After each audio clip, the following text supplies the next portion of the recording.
মাঝরাতে স্বামী স্ত্রী পার্টি থেকে ফিরছিলেন। রাস্তায় পুলিশ তাদের গাড়ি আটকালো আর তল্লাশি চালালো।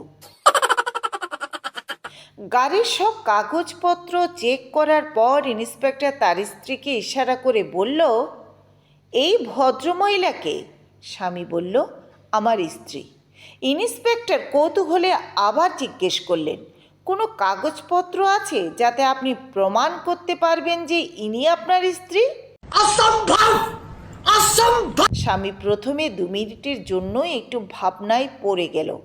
তারপর গাড়ি থেকে নেমে ইন্সপেক্টরকে একটু আড়ালে নিয়ে গিয়ে আস্তে আস্তে বলল, স্যার, আপনি যদি কোনোভাবে এটা প্রমাণ করতে পারেন যে এই মহিলা আমার স্ত্রী নয়,